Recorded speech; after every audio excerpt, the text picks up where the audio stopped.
가슴에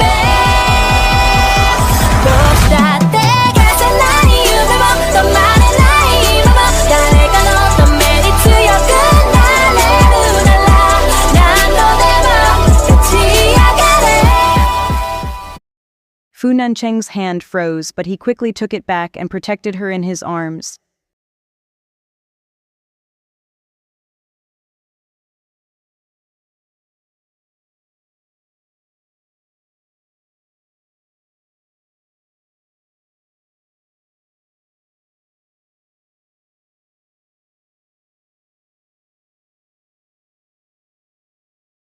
Brother Biao pulled out a sharp knife with a gloomy face and rushed towards Fu Nancheng first.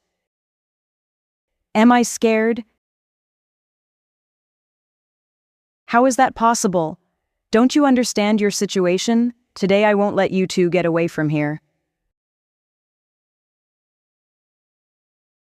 Fu Nancheng did not dodge. He looked at Zhuxi and said, "Wait for me here."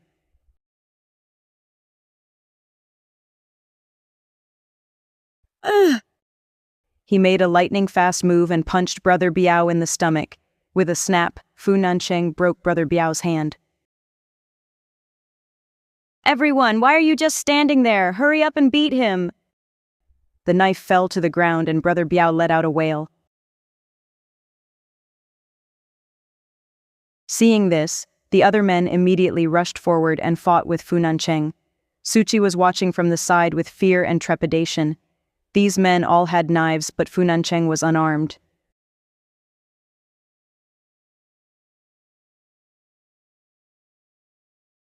Fortunately, he was quick, accurate, and ruthless, and he quickly kicked these men down.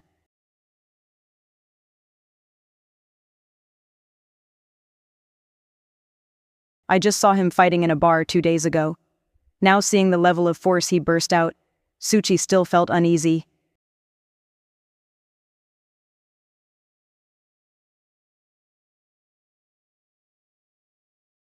Don't come here! Her heart was all on Fu Nancheng, and she didn't notice that Brother Biao, whose arm was broken, actually crawled up despite the pain. He picked up the knife with his left hand and stabbed it into Zhuxi's abdomen. Zhuxi! At the critical moment, Fu Nancheng rushed over and held her in his arms.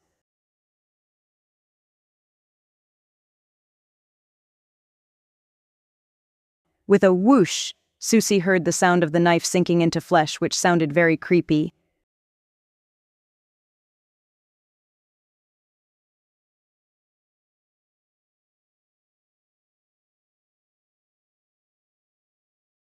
Zhuxi bit her lower lip, not understanding why he came back and blocked the knife for her.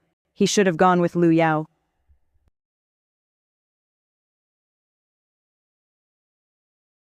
Are you okay? I'm okay, these people can't do anything to me. Fu Nancheng, you're injured. Zhuxi lowered her head and saw that the sharp knife in Brother Biao's hand had stabbed Fu Nancheng's back. Fu Nancheng, you're injured!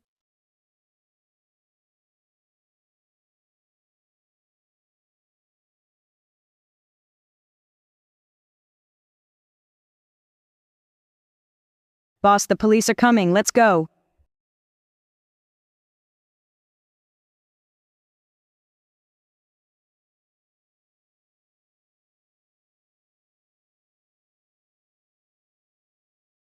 He curled the corners of his pale lips and said, "Go? You've crossed the line. Wait for my lawyer's letter. I'll put you in jail until you die." Zhuxi looked up at the man, his forehead already covered in cold sweat. "Don't be stubborn anymore, let's go! You have to stop the bleeding quickly!" Zhuxi took his away. The two men left this place of trouble, but this was in the suburbs, a long way from the city, and Fu Nancheng's back was bleeding profusely and the bleeding had to be stopped immediately. "Wait, it might be too late to go to the hospital. I'll see if there's an emergency clinic nearby." Inside a small hotel room. I didn't expect this place to be so remote. There wasn't even a clinic. I just went to the reception to ask for medical supplies, so I could only take care of it here first. "Open your clothes." Zhuxi could only take him to stay in a small hotel and asked for a small medicine box, but there was no hemostatic medicine in it.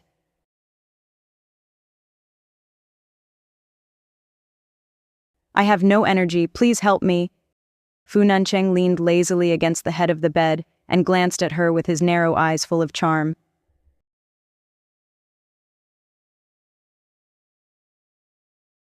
Tisk, you can still laugh. How could you have so much strength when you kicked someone just now? As he said this, he took her soft little hand and placed it on the button of his shirt. There was no way to be pretentious at this time. Zhuxi cooperated and unbuttoned his shirt one by one all the way down. Soon the man's noble and muscular chest fell into her eyes. Her eyes inevitably saw his six-pack abs and tight waist. The perfect mermaid lines on both sides went down and disappeared into his black trousers, fastened with a black belt.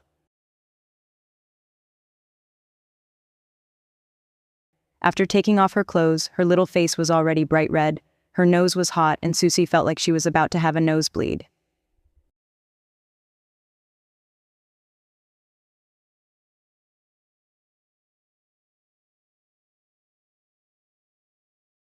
Looking at her flushed little face, Fu Nancheng rolled his Adam's apple and said, "What did you see? Aren't you going to give me medicine?" Her little face was already bright red. Her thin body was shaking with panic.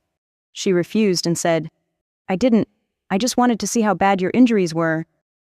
Zhuxi followed his gaze and was so scared by what she saw that she immediately looked away, like a frightened little rabbit.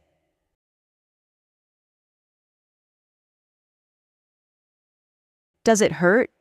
This injury is nothing. The severe pain made his 6 abdominal muscles bulge like barriers, and his muscles all over his body tensed. However, he didn't make a sound and endured it with gritted teeth. So bloody. I never realized he was so stubborn before. Why did you come back to save me? Fu Nancheng looked at her. She really didn't mean to blame him, but he didn't feel any better. Instead, he felt more and more uncomfortable. Sorry. Zhuxi's beautiful eyes were full of water, rippling with water, stirring the heartstrings. Why are you suddenly apologizing? In such a situation, it was right for you to choose your fiancé. Fu Nancheng moved, approached her, and put his hand on her right cheek. She was hit on the right side of her face, and the bright red slap mark had not yet faded. I'm late. He kissed her right cheek. Fu Nancheng's thin lips lingered on her right cheek. What are you doing now?